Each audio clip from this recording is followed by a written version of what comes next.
LKG class. बेटे अब मैं आपको आपकी इंग्लिश की रीडिंग बुक इम्पीरियल का पेज नंबर 40 निकालो बेटा।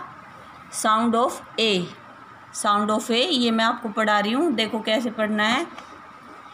RAT rat, VAN van, CAP cap, BAG bag, FAN fan, MAT mat, PAN pan, CAT cat, BAT bat, TAP tap, MAN man, HAT hat.